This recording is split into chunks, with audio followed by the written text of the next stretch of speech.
kan dari apa yang saya sampaikan, yaitu ada 5 poin ya. Sini nanti teman-teman akan dapatkan terkait materi tentang perkembangan Kesultanan Banten. Nah, perkembangan Kesultanan Banten itu seperti apa? Kemudian dari sisi apa namanya? Hasil komoditasnya, kemudian masa kejayaannya, prosesnya itu seperti apa, lalu bagaimana runtuhnya Banten ya. Kenapa kok bisa Banten itu menjadi runtuh, sebab akibatnya apa? Kemudian kenapa Kesultanan Banten ini semakin berkembang karena adanya jalur internasional di sana gitu ya. Nah, itu nanti akan didapatkan oleh rekan-rekan ya di materi ini. Kemudian yang kedua, hubungan awal Banten dengan bangsa Eropa. Karena di sini juga kita akan membahas tentang jalur perdagangan internasional yang ada di Banten, sehingga ada hubungan dan kaitannya yang pastinya dengan bangsa Eropa, sehingga bangsa Eropa datang ke Banten ya, seperti itu. Kemudian yang ketiga, politik perdagangan dan juga monopoli bangsa Eropa. Yang keempat, proses kolonialisme Belanda di Banten, dan yang terakhir adalah dampak kolonialisme di Banten.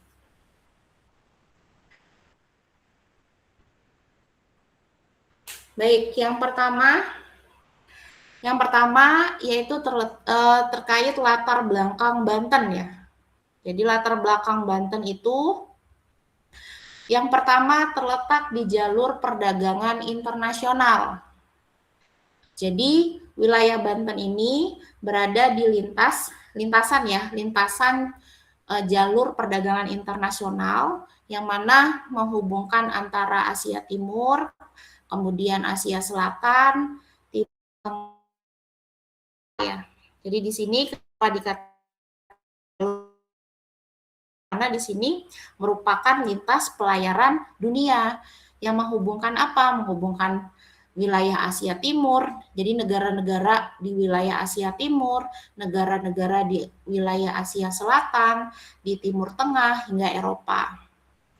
Nah, sehingga di jalur perdagangan internasional ini, yaitu di Banten ini, otomatis kan banyak kapal-kapal ya, kapal-kapal yang memang berlayar di perairan ini, sehingga di Banten ini menjadi titik persinggahan yang sangat penting seperti itu, karena tempat jalur perdagangan internasional otomatis banyak kapal-kapal yang bersandar atau berlayar di perairan ini. Kemudian yang kedua, dekat Selat Sunda.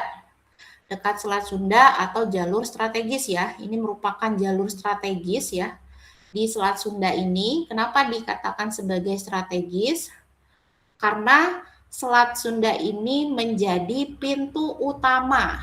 Jadi di Selat Sunda ini menjadi pintu utama keluar masuk kapal dari Samudra Hindia ke Laut Jawa. Jadi kenapa dikatakan strategis? Karena menjadi pintu utama keluar masuknya kapal dari Samudra Hindia ke Laut Jawa.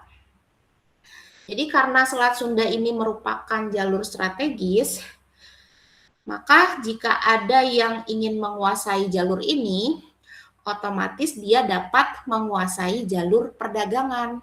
Seperti itu. Sehingga banyak dari negara-negara yang ingin menguasai jalur ini. Karena apa? Karena jalurnya strategis, dekat dengan beberapa wilayah ya, yaitu Asia Timur, Asia Selatan, Timur Tengah, hingga Eropa ya. Dan ini juga sebagai jalur strategis ya, sehingga banyak yang ingin menguasai jalur ini seperti itu.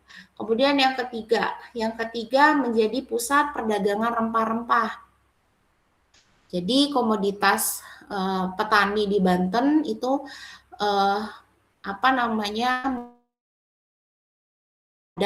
lada, rempah-rempah ini tidak hanya untuk memenuhi kebutuhan lokal ya di Indonesia, di daerah-daerah ya, di daerah-daerah lain selain Banten, tapi juga rempah-rempah ini diekspor dan dikirimkan ke luar negeri. Jadi ini juga menjadi pusat perdagangan rempah-rempah ya, rempah-rempah nomor 1 di Indonesia. Untuk kebutuhan Indonesia sendiri bahkan dikirim ke luar. Kemudian yang keempat, banyak dikunjungi pedagang dari Arab, kemudian dari India, dari Cina, dan dari Eropa ya. Ya karena itu posisi yang strategis, tempat jalurnya perdagangan, ya pastinya banyak negara-negara luar yang ingin menginjakan kaki ke Banten ini. Yaitu salah satunya itu ya, dari negara Arab Saudi, India, Tiongkok, hingga bangsa Eropa seperti Belanda dan juga Portugal ya, seperti itu. Nah, dengan perdagangan internasional ya, jalur perdagangan internasional di Banten, nah ini juga mengubah terkait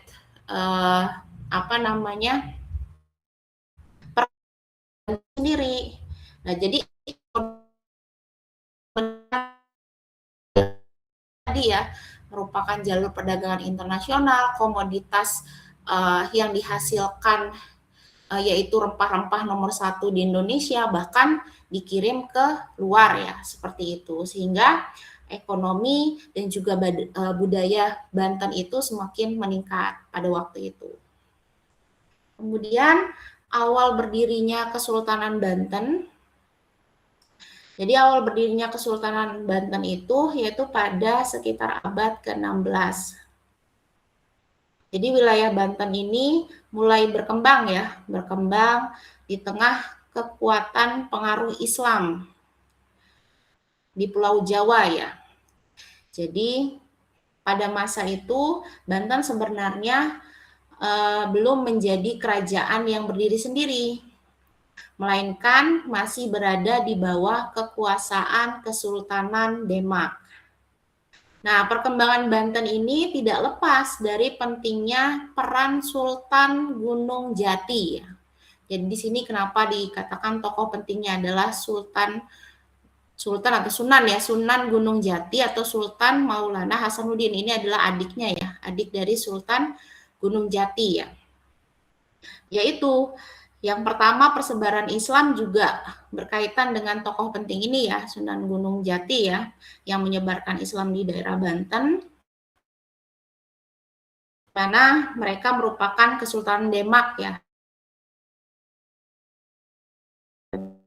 Kemudian perjuangan tersebut ya, tadinya kan perjuangannya itu dipimpin oleh Sunan Gunung Jati, kemudian digantikan oleh adiknya yaitu Sultan Maulana Hasanuddin, yang mana Sultan Maulana Hasanuddin ini melihat bahwa Banten ini sangat potensial, sangat strategis karena sebagai jalur perdagangan internasional, kemudian komoditas hasil rempah-rempahnya cukup banyak dan bisa memenuhi ya kebutuhan di Indonesia ya, di daerah-daerah Indonesia ya yang membutuhkan.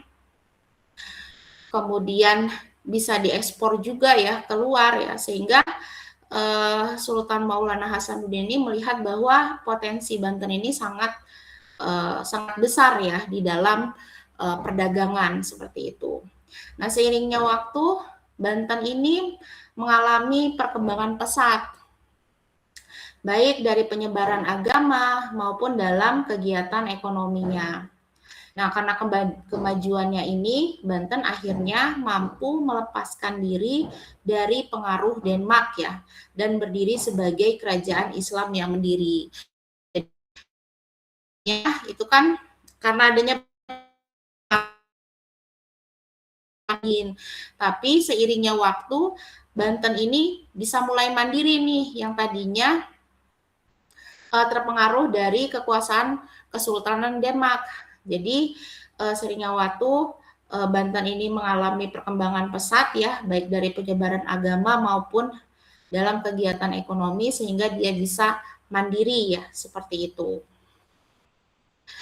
Kemudian masa kejayaan Banten. Jadi masa kejayaan Banten itu terjadi pada masa Sultan Ageng Tirtayasa. Kemudian kedua, Banten ini menjadi pusat perdagangan internasional seperti yang sudah saya sampaikan tadi ya. Karena merupakan jalur lalu lintas pelayaran dunia ya, seperti itu. Memiliki hubungan dagang yang luas.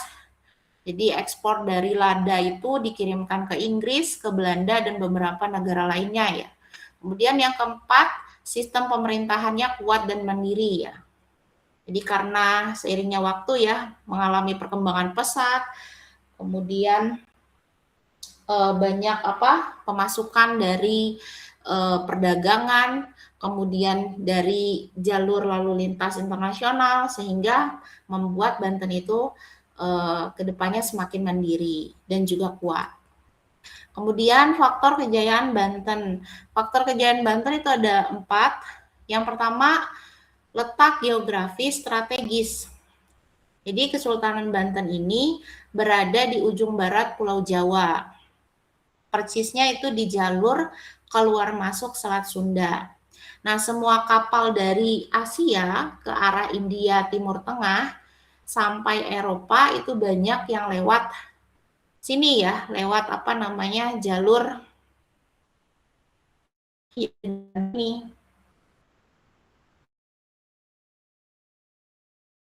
Jadi pintu gerbang perdagangan.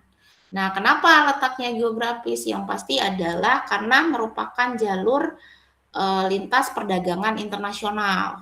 Jadi banyak kapal-kapal dari Eropa, dari yang tadi yang saya sebutkan, dari negara-negara Asia Timur, Asia Selatan, Timur Tengah, yang memang lewat atau singgah, bahkan mereka juga berdagang ya di jalur internasional di Banten ini. Salah satunya itu di Selat Sunda, seperti itu.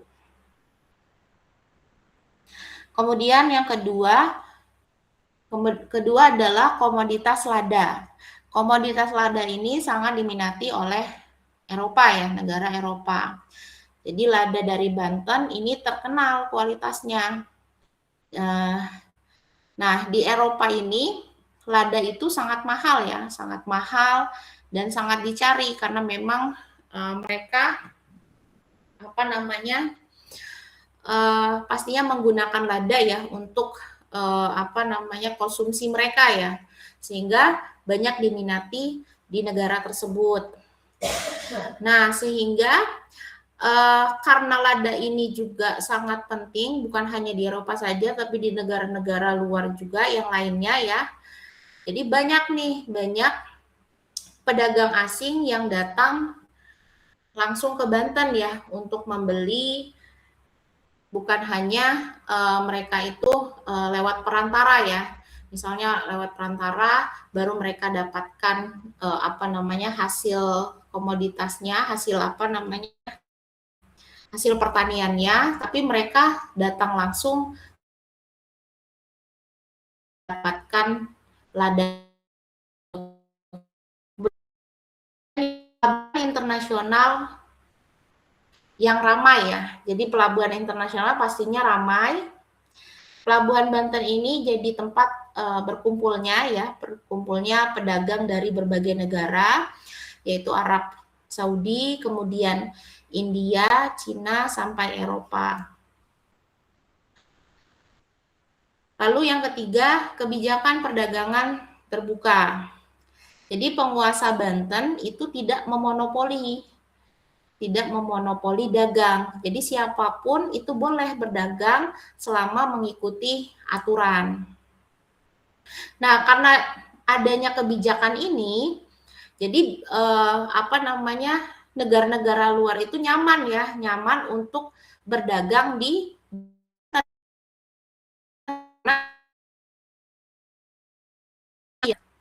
Jadi siapapun boleh berdagang selama mengikuti aturan, sehingga dari kebijakan ini membuat nyaman para pedagang, baik pedagang lokal maupun pedagang asing.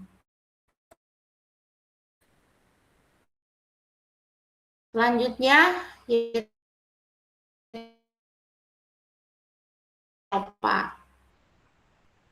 Hubungan awal dengan bangsa Eropa, yang pertama, bangsa Eropa datang untuk berdagang. Jadi awalnya mereka itu datang ke Indonesia cuman untuk mencari rempah-rempah.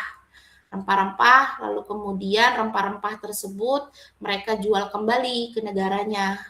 Jadi bangsa Eropa itu datang itu awal mulanya ya karena mereka ingin mencari rempah-rempah itu yang nantinya rempah-rempah itu dijual kembali di negaranya.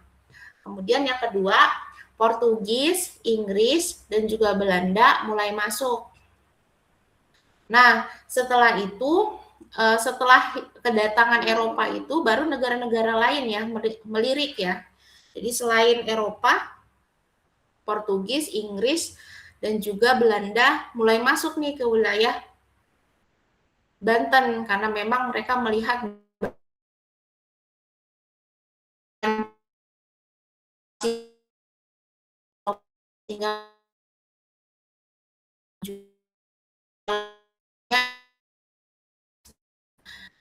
kemudian untuk aksesnya juga sangat mudah.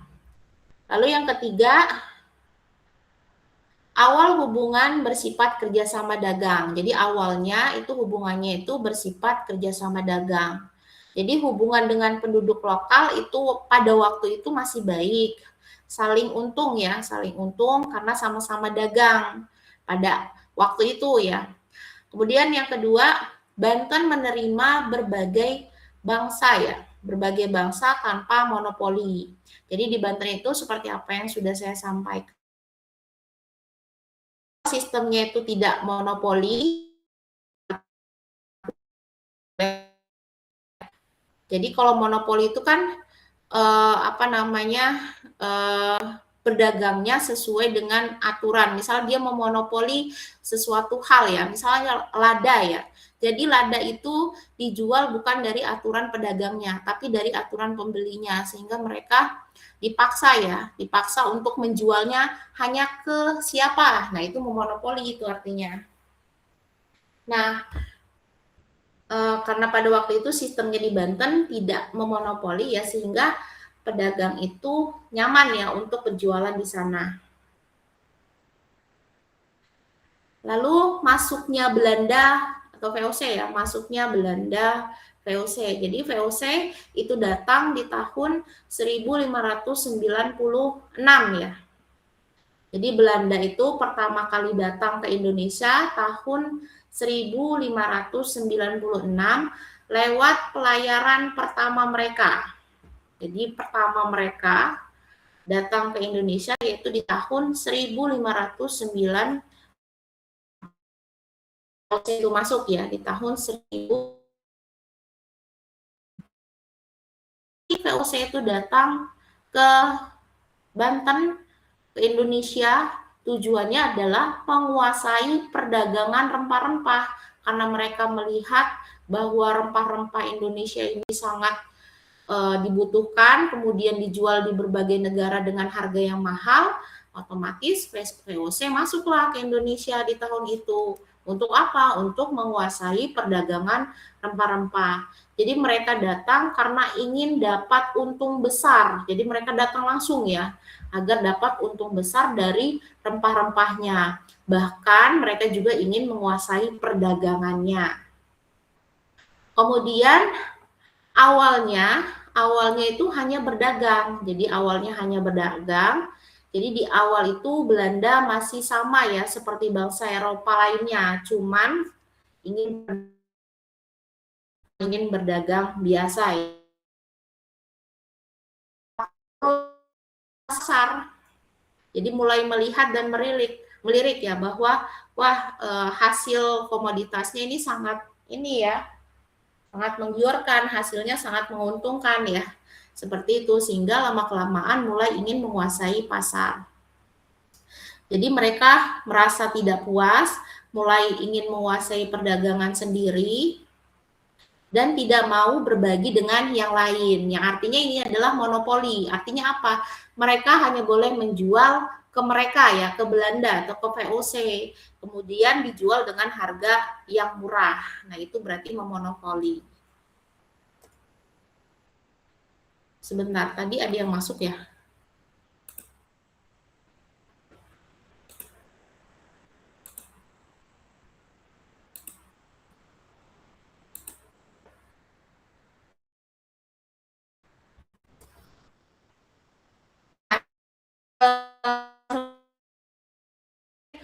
politik perdagangan Eropa. Nah, politik perdagangan Eropa, yang pertama sistem monopoli perdagangan. Nah, ini yang tadi saya sampaikan, bahwa POC ini datang ke Indonesia, dia melirik bahwa ada hal yang memang menguntungkan bagi mereka, sehingga mereka ingin menguasai lebih banyak lagi ya, bukan hanya mereka tujuannya untuk berdagang, tapi untuk menguasai perdagangan ya, perdagangan di daerah Banten. Jadi bangsa Eropa seperti VOC itu datang ke Banten untuk berdagang ya, itu awal mulanya, tapi mereka ingin menguasai perdagangan sepenuhnya. Jadi mereka membuat sistem monopoli, artinya hanya mereka yang boleh membeli. Nah ini ya, sistem monopoli itu seperti itu, hanya mereka yang boleh membeli, tidak boleh orang lain itu untuk membeli hasil rempah-rempahnya dan menjual barang tertentu, terutama rempah-rempah. Jadi seperti itu, dia hanya boleh membeli dan menjual barang tertentu. Nggak boleh barang-barang lainnya yang dia jual, tapi barang tertentu aja, terutama rempah-rempah. Nah itu berarti kan sistem monopoli. Sedangkan di Banten ini kan bukan hanya rempah-rempah yang dihasilkan, tapi rempah-rempah yang lainnya, bukan hanya lada misalnya. Bukan hanya rempah-rempah, misalnya buah-buahan bisa jadi atau apa. Nah, karena pada waktu itu memang dimonopoli sehingga hasilnya adalah hanya rempah-rempah ya yang dihasilkan oleh petani ya. Kemudian yang kedua, menguasai harga dan distribusi barang. Karena hanya mereka yang boleh berdagang ya. Jadi mereka juga yang menentukan harga. Nah, di sini karena sistem monopoli itu ya, jadi mereka yang menentukan harga, terus mereka juga yang menentukan siapa yang boleh menerima, lalu barang apa saja yang dijual itu mereka yang menentukan, harus rempah-rempah, nggak boleh ada yang lain. Nah, itu disebut sebagai sistem monopoli. Jadi, yang kedua adalah menguasai harga distribusi barang. Mereka juga yang barang itu dibeli dengan harga murah, lalu dijual lagi dengan harga yang lebih mahal ya ke tempat lain. Jadi mereka ini sangat sangat memonopoli. Jadi harganya yang dibeli oleh mereka dengan harga yang rendah, padahal kan petani juga membutuhkan banyak seperti pupuk dan lainnya ya untuk menghasilkan rempah-rempah tersebut. Tapi ya karena sistem monopoli itu ya mereka terpaksa menjual dengan harga yang sangat murah seperti itu. Kemudian yang ketiga, menghilangkan pesaing. Jadi VOC juga berusaha menyingkirkan pedagang lain. Nah, ini menghilangkan pesaing, jadi VOC ini berusaha menyingkirkan ya pedagang lain, baik dari pedagang lokal dari Banten maupun pedagang dari bangsa lain ya, seperti Asia atau Eropa. Nah, tujuannya apa? Tujuannya supaya mereka tidak punya saingan. Nah, jahat sekali ya. Jadi POC menghilangkan pesaing ya, menghilangkan pesaing yang artinya tadi ya tidak boleh dijual ke bangsa-bangsa lain, ke negara lain, ke POC ya, seperti itu. Kecuali Belanda ya. Kemudian yang ketiga, menggunakan kekuatan militer.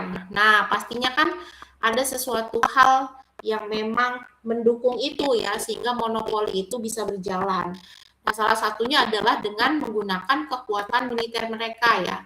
Jadi tidak dengan hanya hanya perintah ucapan, tapi mereka juga untuk melancarkan ya sistem monopolinya, yaitu dengan menggunakan.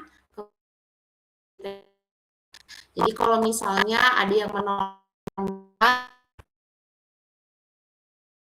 itu sangat sering menggunakan kekuatan militer atau tekanan politik untuk memaksanya, sehingga mau tidak mau kita harus mengikuti aturan dari mereka, seperti itu.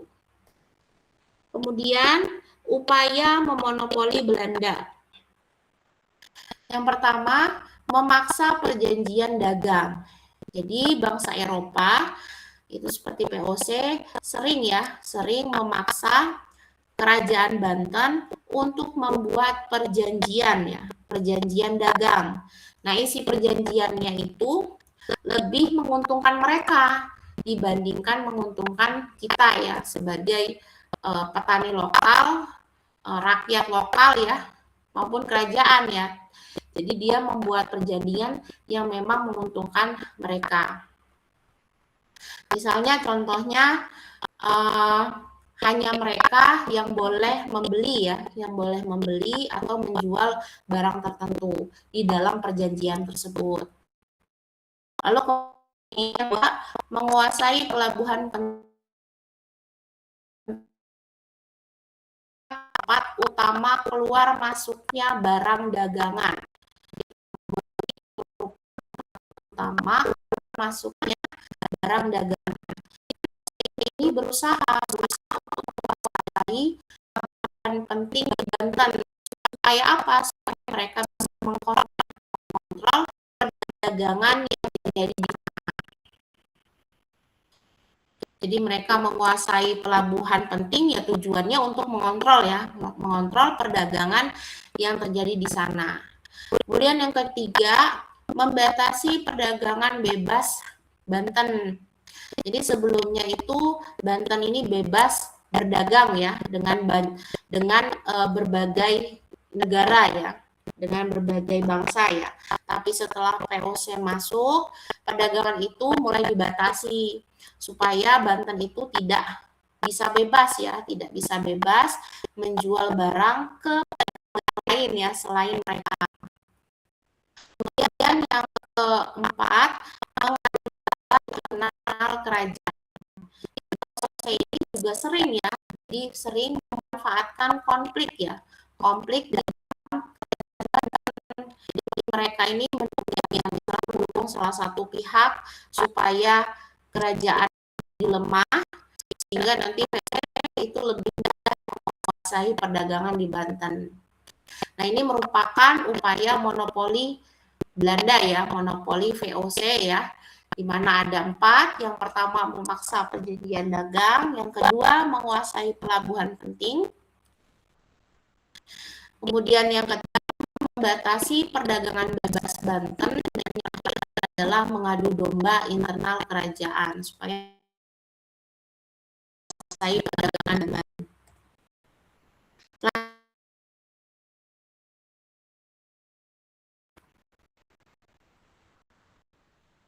Yang pertama, terjadinya konflik antar Sultan Ageng Tirtayasa dengan Sultan Haji ya. Jadi di kerajaan Banten ini pada waktu itu terjadi perselisihan antara Sultan Ageng Tirtayasa dengan putranya yaitu Sultan Haji. Jadi keduanya itu memiliki pandangan yang berbeda ya tentang bagaimana menghadapi bangsa Eropa yang datang berdagang sehingga terjadinya perselisihan ya pada waktu itu. Lalu kemudian Belanda punya kesempatan ya dari konflik tersebut.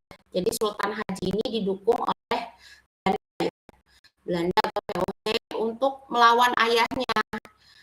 Sebagai balasannya nanti VOC mendapat banyak keuntungan dalam perdagangan di Banten. Nah ini ya tadi saya sampaikan upaya monopoli Belanda yaitu mengadu domba internal kerajaan salah satunya. Nah salah satunya yang ini yang saya sampaikan ini. Jadi dia mengadu domba, dia berpihak kepada Sultan Haji anaknya untuk melawan ayahnya. Nanti sebagai balasannya nanti VOC dapat banyak keuntungan ya dalam perdagangan di Banten. Kemudian yang ketiga, konflik ini dimanfaatkan oleh VOC. Jadi VOC ini memanfaatkan pertentangan atau perseteruan untuk memperkuat pengaruh mereka. Nah, dengan membantu salah satu pihak, jadi VOC ini bisa lebih mudah ikut campur dalam urusan kerajaan. Jadi mereka memanfaatkan konflik ini. Kemudian yang keempat, melemahkan kekuatan Banten. Jadi akibat konflik ini, kekuatan kerajaan Banten itu akan menjadi lemah. Hal ini membuat Banten, bukan membuat VOC ya, membuat VOC semakin mudah ya menguasai perdagangan dan politik di wilayah Banten. Internal dan urusan kerajaan, sehingga dia yang pastinya bukan membantu ya, sebenarnya ingin mendapatkan keuntungan supaya mereka bisa ya tadi memonopoli perdagangan di Banten ya, salah satunya ya ini disokong dengan salah satu anak raja ya, yaitu Sultan Haji, sehingga mereka juga berhasil selain tadi ya mengerahkan militer mereka agar monopoli itu berjalan dengan lancar, tapi mereka juga bekerja sama dengan salah satu orang yang memang dipercaya di kerajaan tersebut. Kemudian awal kolonialisme Belanda. Jadi awal kolonialisme Belanda di Banten itu intinya mulai dari kedatangan VOC ya, yaitu perusahaan dagang Belanda. Awalnya mereka itu kan yang tadi saya katakan cuman ingin berdagang ya, tapi lama-kelamaan karena mereka melihat banyak keuntungan dari sana, jadi mereka ingin ya menguasai itu atau memonopoli itu. Untuk memperlancar terhadap urusan pemerintah ataupun urusan kerajaan, yaitu dengan menyokong ya atau mendukung anaknya ya yang berseturu, yaitu Sultan Haji dengan Sultan Ageng Tirtayasa. Jadi supaya ada kontrol dari sana, karena kan yang menentukan kelancaran perdagangan di Banten itu kan tergantung dari urusan kerajaan ya, sehingga agar memudahkan itu ya mereka mau tidak mau harus ikut campur terhadap kerajaan. Nah, kemudian yang kedua, mengontrol ekonomi ya, mengontrol ekonomi. Jadi VOC atau Belanda ini mereka ingin menguasai perdagangan, terutama komoditas utamanya ya. Komoditas utama yang dihasilkan adalah lada. Akhirnya Belanda bikin aturan supaya perdagangan itu harus lewat mereka. Jadi campur terhadap pemerintah, sehingga kebijakan-kebijakan dan karena disusupi oleh Belanda atau VOC ya, sehingga mau tidak mau kepentingan VOC juga harus terpenuhi ya, salah satunya mereka membuat aturan supaya perdagangan harus lewat mereka.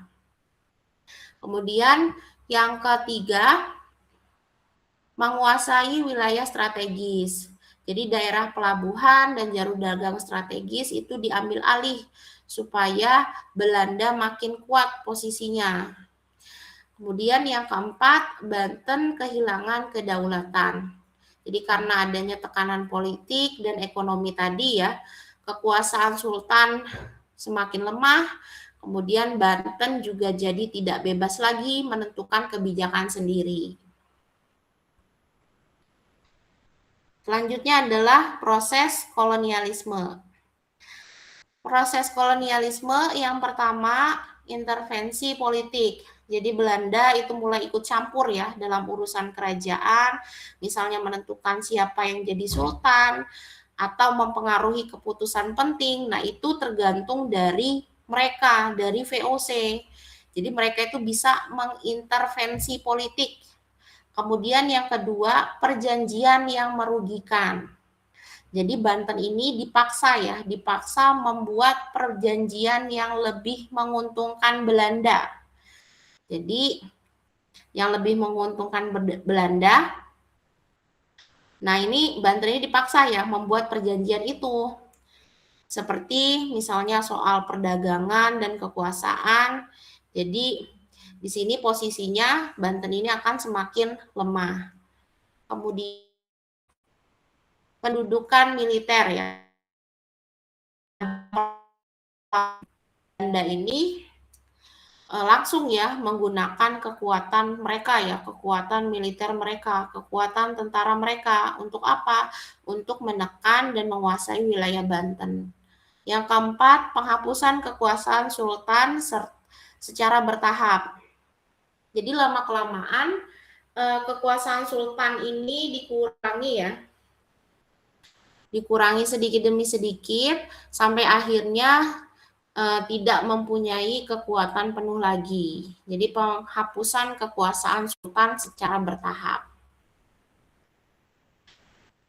Nah, selanjutnya adalah runtuhnya Kesultanan Banten. Jadi runtuhnya Kesultanan Banten ini terjadi pada awal abad ke-19, yaitu sekitar tahun 1800-an ya. Jadi di mana kondisi Banten itu sudah semakin lemah karena ada tekanan ya, tekanan yang tadi ya dari Belanda secara terus-menerus. Kemudian yang kedua, Sultan terakhir kehilangan kekuasaan. Jadi Sultan ini tidak lagi punya kendali penuh karena semua keputusan penting sudah diatur dan diawasi oleh Belanda. Dan yang ketiga, Banten sepenuhnya dikuasai oleh Belanda. Nah, ini ya akhirnya bisa menguasai sepenuhnya ya. Jadi akhirnya Banten itu benar-benar jatuh ke tangan Belanda dan tidak lagi berdiri sebagai merdeka. Selanjutnya dampak kolonialisme ataupun ekonomi. Dampak kolonialisme atau ekonomi yang pertama, rakyat kehilangan kebebasan berdagang. Jadi dulu Banten itu kan pelabuhan yang ramai dan bebas ya, dan tidak monopoli. Jadi pedagang lokal itu bisa jual beli ke siapa saja, tapi setelah dikuasai oleh VOC, rakyatnya jadi nggak bebas lagi ya, jadi tidak bebas lagi. Jadi mereka dipaksa jual barang ke VOC dengan aturan ketat. Nah, jadi pilihan dagangnya itu terbatas. Yang biasanya mereka bisa berdagang di berbagai negara, tapi karena aturan monopoli ini mereka hanya bisa berdagang ke Belanda ya, ke VOC ya. Kemudian sistem monopoli ini pastinya merugikan petani tentu ya. Jadi VOC ini pegang kendali penuh ya atas perdagangan, terutama lada ya. Lada yang jadi andalan di Banten ya. Jadi petani itu cuma boleh jual ke VOC dengan harga yang ditentukan, yang pastinya harganya itu murah. Akibatnya apa? Akibatnya petani rugi karena nggak bisa cari harga yang lebih baik. Kemudian yang ketiga, eksploitasi sumber daya alam. Jadi sumber daya misalnya seperti lada itu diambil terus-menerus untuk keuntungan penjajah. Kemudian rakyat diminta untuk kerja keras, tapi hasil besarnya hanya dinikmati oleh VOC. Alam juga jadi dieksploitasi ya tanpa memikirkan dampak jangka panjangnya. Nah, ini adalah dampak dari kolonialisme. Kemudian yang pertama, muncul kesenjangan sosial, tentu ya. Jadi masyarakatnya jadi terbagi-bagi, ada kelompok penjajah, ada orang-orang yang memang masyarakatnya dekat ya dengan mereka, sehingga mereka bisa hidup lebih enak ya dan lebih layak. Sementara rakyat biasa itu akan semakin susah. Jadi jarak antara yang atas dan yang bawah itu makin terasa ya. Kemudian yang kedua, penindasan terhadap rakyat. Jadi rakyat ini sering dipaksa ikut aturan yang berat ya, kerja keras, bahkan dihukum kalau melawan rakyat ya. Kalau melawan VOC maksudnya. Kemudian mereka tidak tidak memiliki banyak pilihan, jadi hidupnya serba tertekan ya pada waktu itu. Karena apa? Karena mereka di bawah juga mereka juga kan sudah masuk ya, sudah masuk ke sistem kerajaan. Kemudian mereka juga memiliki tentara militer yang kuat ya, sehingga mau tidak mau ya kita harus mengikuti aturan VOC ya. Sedangkan kita tidak memiliki kekuatan militer yang sangat tinggi ya. Seperti itu, kita saja berperang saja menggunakan apa? Bambu runcing, alat-alat sederhana ya, seperti itu. Kemudian yang ketiga, perubahan struktur masyarakat. Jadi susunan masyarakatnya itu pastinya berubah ya. Dulu lebih sederhana, kemudian setelah kolonialisme jadi ada tingkatan-tingkatan sosial ya yang dipengaruhi pastinya dari penjajahan. Jadi kekuasaan lokal juga makin lemah karena diatur oleh pihak kolonial. Jadi intinya kehidupan sosial di Banten jadi tidak seimbang ya, jadi tidak seimbang dan lebih banyak tekanan buat rakyat kecil. Ini adalah dampak kolonialisme di sisi sosial. Kemudian dampak kolonialisme di sisi politik, yaitu yang pertama hilangnya kedaulatan kerajaan. Jadi dulu Kesultanan Banten itu punya kekuasaan sendiri ya, kekuasaan sendiri untuk mengatur wilayahnya. Tapi setelah Banten masuk, kekuasaan itu pelan-pelan diambil alih. Jadi Sultan itu tidak lagi bebas ya menentukan keputusan karena memang sudah disusupi ya oleh VOC ya, sehingga mereka tidak bisa mengambil keputusan. Kemudian yang kedua, pemerintahnya dikendalikan oleh Belanda. Jadi walaupun masih ada sultan, sebenarnya yang pegang kendali itu Belanda. Jadi mereka yang ngatur kebijakan, yang ngatur pajak, sampai urusan penting lainnya. Nah, kemudian yang terakhir adalah sistem birokrasi kolonial ya. Jadi Belanda ini pemerintahan baru dengan mereka. Jadi orang lokal itu cuman dijadikan pegawai atau perantara ya, bukan sebagai pengambil keputusan utama seperti itu. Jadi kita dulu dijajah ya. Kemudian selanjutnya dampak kolonialisme dari sisi budaya. Nah, dari sisi budaya yang pertama masuknya budaya barat. Pastinya saat Belanda datang, mereka pastinya banyak membawa kebiasaan baru seperti misalnya cara berpakaian, kemudian pendidikan dan gaya hidup ya yang pastinya berbeda dengan budaya lokal. Kemudian perubahan nilai sosial. Jadi masyarakat jadi mulai ikut beberapa kebiasaan barat ya. Misalnya dalam cara bergaul atau cara pandang ya terhadap pendidikan dan juga pekerjaan.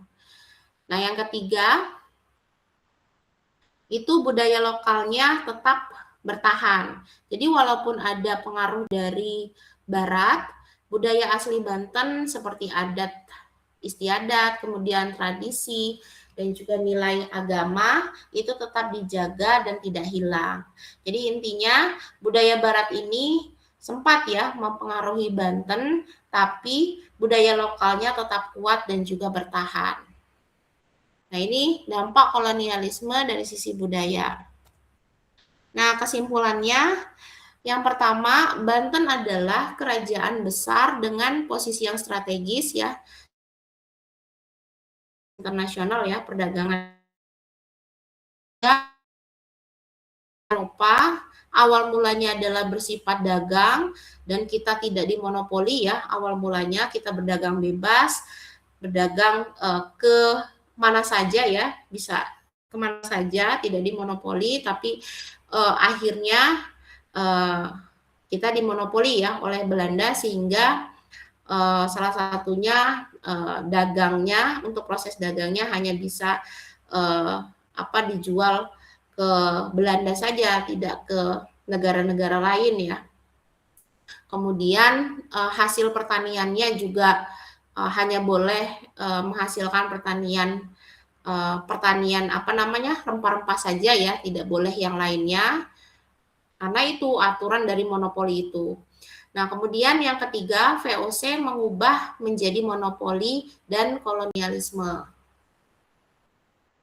Dan yang terakhir, yaitu terkait konflik internal ya. Nah, konflik internal ini mempercepat kejatuhan Banten ya. Jadi dengan adanya konflik internal antara ayah dan juga anak ya, antara Sultan Ageng Tirtayasa dengan anaknya Haji ya, jadi membuat VOC itu bisa menyusupi kerajaan, sehingga kebijakan-kebijakan kerajaan itu bisa diatur oleh VOC.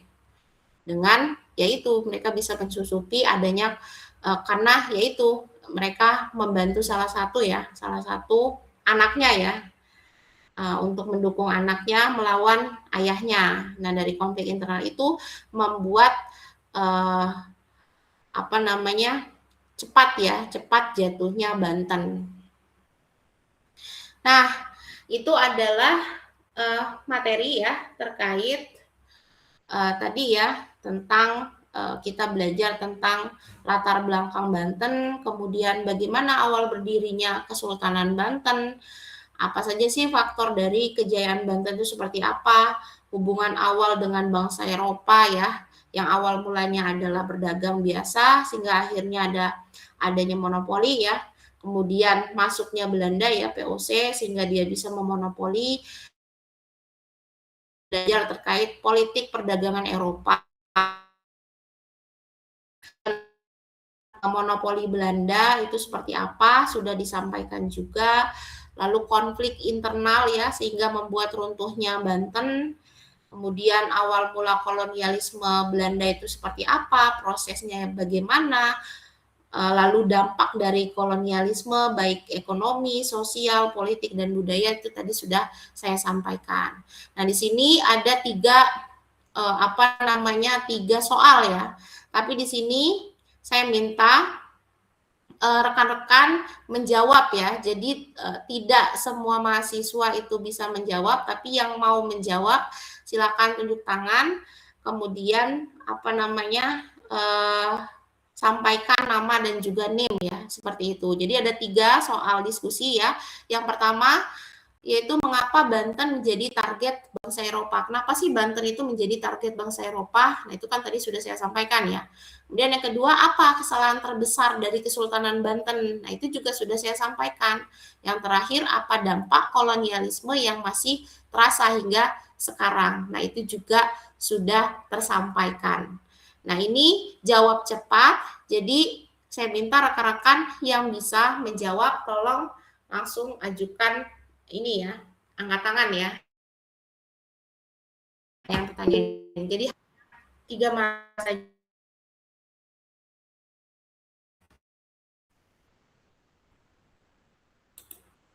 Ada di sini? Wah, banyak ya. Ini saya tidak tahu siapa yang pertama, siapa yang kedua ya. Dan selanjutnya ya.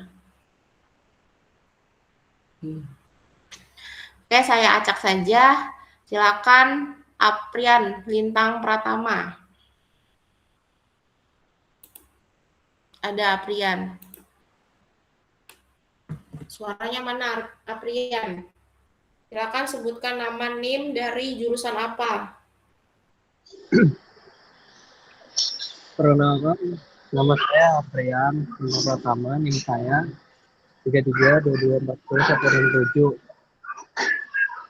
Baik. Dari jurusan elektro. Iya Bu, elektro. Elektro, baik. Kamu mau menjawab nomor berapa?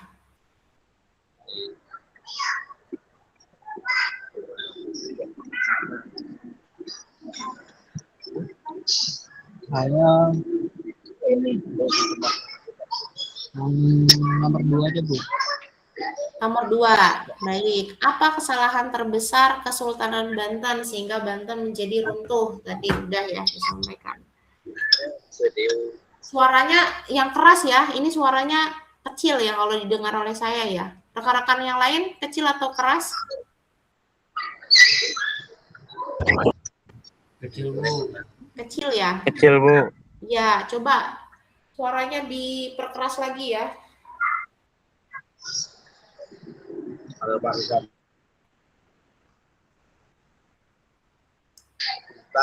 Oh, apa udah terdengar jelas? Ya, sudah terdengar. Tapi memang kurang besar ya. Atau saya ini? Maaf Bu, saya pakai ini earphone di Ya, baik. Silakan jawabannya apa? Apa kesalahan terbesar Kesultanan Banten sehingga Banten menjadi runtuh? salah satu kesalahannya itu ini Bu, biasanya kayak perang antar saudaranya gitu, ada konflik internal di keluarganya. Konflik internal di Iya, kerajaan antara siapa dengan siapa?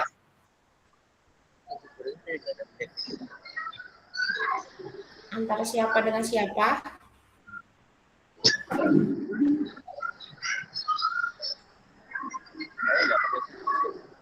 antar yang ini kanan untuk saya sama melawan Sultan Haji. Melawan siapa?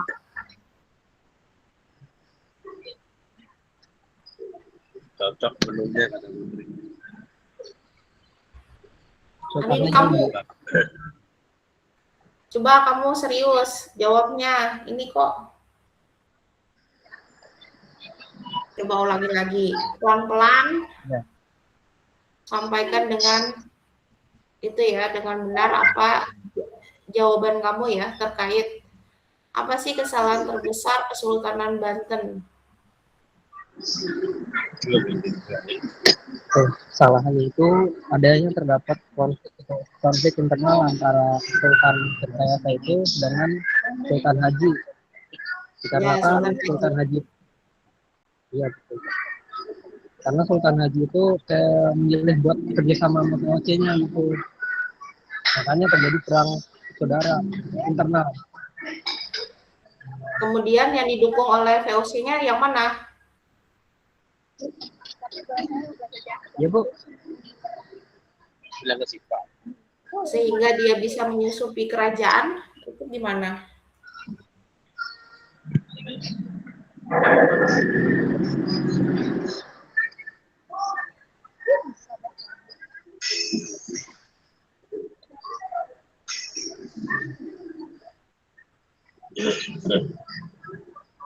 Ya, baik kalau gitu. Ya, terima kasih ya. Siapa ini namanya? Kamu? Aprian Lintang Bu. Abrian. Ya, Aprian Lintang Pratama. Aprian ya namanya ya? Ya, Iya, Bu. Aprian Bintang Pratama. Ada yang ingin menambahkan di bagian kedua kesalahan terbesar Kesultanan Banten? Coba. Saya, Langsung Bu. saja ya, langsung ngomong ya. Soalnya saya kan di sini pakai Google Meet, jadi saya harus stop sharing, kemudian saya lihat ininya ya. Jadi langsung aja ngomong. Siapa yang bisa? Saya Bu Umar, Bu. Iya, Umar. Umar dari mana? Jurusan apa? Saya dari jurusan Teknik Elektro dengan NIM akhir 3322401499. Jadi kesalahan terbesarnya itu pertama adanya konflik internal yang terjadi antara Sultan Ageng Tirtayasa dan Sultan Haji, yang dimana kesempatan ini diambil oleh VOC untuk mendukung Sultan Haji yang kebetulan memang lebih pro ke arah si VOC itu sendiri, Bu. Baik, berarti dia memasuki apa namanya VOC bisa menyusupi itu yaitu dari konflik itu ya, dan dia mendukung salah satu apa namanya anaknya ya, Sultan Haji itu anaknya ya. Kalau Sultan Ageng Tirtayasa itu ayahnya. Ya, betul. Nama kamu siapa tadi? Umar, Bu. Umar Abdul Rashid. Umar. Ya, jadi nanti Umar nanti masuk di grup ya, grup kebantenan itu di list ya, nama dan juga NIM. Baik, Bu. Ya, Terima baik. kasih. Sip. Selanjutnya ada lagi?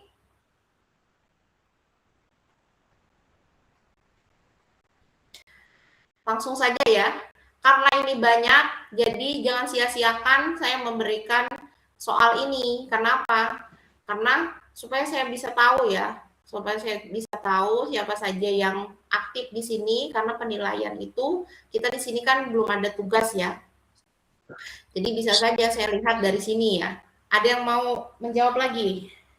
Izin Bu, saya Bu. Izin Bu, saya Bu. Nama Izin Bu, nama saya Izin Muhammad Bu. Zainul Muhammad dari Faizal. Elektro Bu. Ya, baik. Silakan.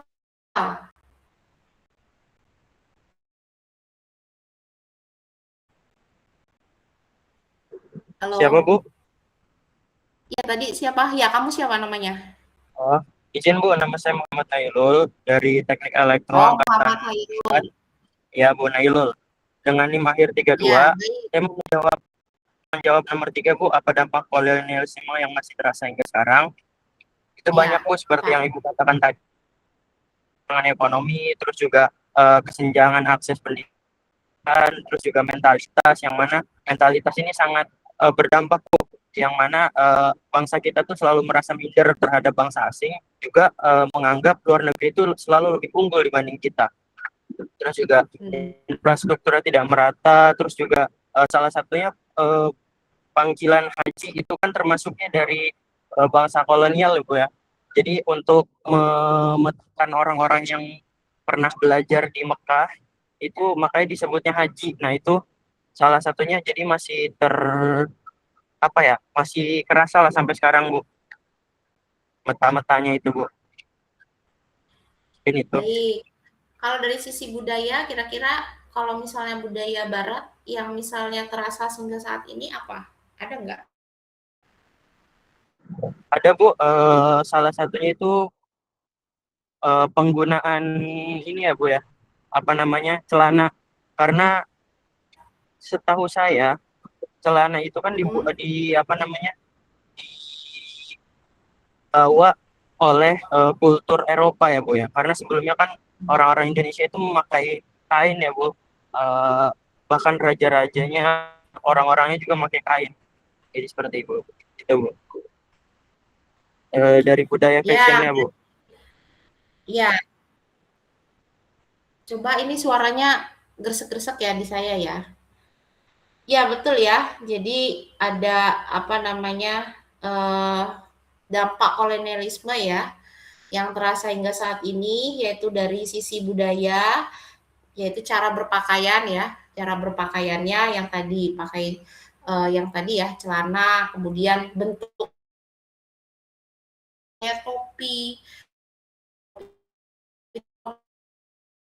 Belanda itu ya, itu kan memang terasa budaya yang memang diambil dari budaya Barat ya. Kemudian penggunaan pita di leher ya. Nah, itu juga termasuk ke dalam budaya Barat yang memang masuk ke Indonesia ya, khususnya di daerah Banten. Baik, betul ya. Kemudian tinggal satu soal lagi, mengapa Banten menjadi target bangsa Eropa? Nah, ini sangat mudah sekali. Saya Bu. Ada Chandra. Saya Bu. Taufik Muhammad Bu. Muhammad Rizky. Ada Chandra Bu. Muhammad Rizky, silakan. Siap, terima kasih Bu. Muhammad Saya Rizky. izin menjawab nomor 1 ya Bu. Ya, Pertanyaannya perkenalkan dulu, nama saya Muhammad Rizky Maulana Putra dari Teknik Elektro Angkatan 2024 dengan NIM 33322400150 Bu. ya. Izin menjawab pertanyaan nomor 1, mengapa Banten menjadi target bangsa Eropa? Sebenarnya yang menjadikan target itu ada beberapa alasan sih Bu. Yang pertama yang tadi dijelasin kan, Indonesia tuh atau Banten jadi tempat singgah perdagangan internasional Bu. Ya. Nah, yang kedua, karena di Indonesia rempahnya sangat kaya dan waktu itu di Eropa tuh selangka itu. Jadi ladanya banyak dicari karena semakin langka. Karena harganya juga naik, jadinya nyari ke sana, Bu. Terus poin Baik. lainnya, pelabuhannya bebas. Sebelum VOC itu sebelum Belanda, pelabuhan internasionalnya bisa didatangi oleh negara apa saja, kayak misalnya Inggris, Cina, atau Arab, atau ya negara lain gitu, Bu. Ya, betul ya apa yang tadi sudah disampaikan. Mengapa Banten menjadi target bangsa Eropa? Yaitu yang pertama karena Banten ini merupakan jalur perdagangan internasional sehingga banyak bangsa-bangsa dari luar ya, yaitu dari Asia Timur, Asia Selatan, Timur Tengah hingga Eropa ya datang ke Banten. Gitu ya. Kemudian rempah-rempah hasil Banten ini juga sangat penting ya bagi berbagai banyak bangsa dan juga memenuhi kebutuhan lokal di Indonesia ya, sehingga ini menjadi bangsa Eropa itu dan perdagangannya juga kan awal mulanya itu tidak monopoli ya. Jadi sistemnya itu yang memang dibuat oleh kebijakan di Bantennya itu tidak monopoli sehingga banyak negara-negara luar yang memang berdagang dengan nyaman ya di Banten ya. Seperti itu awal mulanya, tapi karena mereka melihat bahwa sangat menguntungkan ya, sehingga terjadinya monopoli itu, seperti itu. Ya, bagus ya, sudah sesuai dengan jawabannya apa yang tadi saya sudah sampaikan seperti itu. Terima kasih bagi rekan-rekan yang sudah menjawab pertanyaan diskusi ada 3 ini. Tolong tuliskan nama dan juga NIM. Nah, bagi teman-teman yang belum menjawab, ada soal yang nantinya saya akan belikan ya, saya akan buat ya. Sebenarnya saya pengen buatnya seperti ini. Jadi kalau misalnya yang bisa menjawab soal saya di hari ini, jadi mereka tidak usah mengerjakan tugas. Jadi tugasnya itu dalam bentuk video. Saya minta nanti kalian buat video untuk jawabannya ya.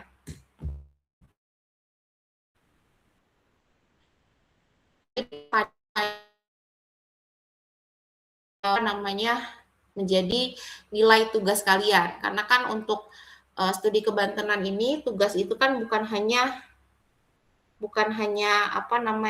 UTS dan UAS tapi juga ada tugas ya, tugas rumah maupun tugas kuis ini ya.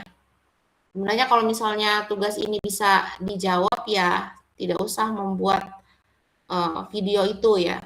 Jadi saya mintanya nanti kalian bisa aktif ya dari pertanyaan-pertanyaan yang saya berikan di setiap materinya, di setiap pertemuannya ya, seperti itu. Baik, rekan-rekan, waktunya sudah jam 20.28 ya, berarti jam 8:30 ya. Jadi untuk materi hari ini saya cukupkan. Nah ini kan pertemuannya hanya 3 pertemuan, jadi kita kurang berapa pertemuan? 4 pertemuan ya. Jadi kalau misalnya di minggu depan, kalau bisa sih 2 minggu ya, 2 minggu kita punya waktu untuk masih menyampaikan materi, tapi kalian di sini sudah ini ya, maksudnya kan minggu depan, maksudnya tanggal 6 sampai seterusnya itu UTS ya, betul ya? Ini mahasiswa tingkat akhir atau mahasiswa semester berapa ya? Semester 4 Bu sekarang. Oh semester 4, berarti kalian ada UTS ya, maksudnya di tanggal 6 itu ya, untuk MK yang lain ya? Ya, baik kalau gitu berarti kita punya waktu 1 minggu mudah-mudahan minggu depan itu bisa 2 pertemuan. Kalaupun tidak bisa 2 pertemuan, ya terpaksa saya harus memberikan materinya dalam bentuk video ya. Jadi dari video itu kalian bisa pelajari dari sana, seperti itu. Baik, rekan-rekan, mungkin itu saja yang bisa saya sampaikan. Lebih dan kurangnya saya mohon maaf. Saya ucap Assalamualaikum warahmatullahi wabarakatuh. Waalaikumsalam warahmatullahi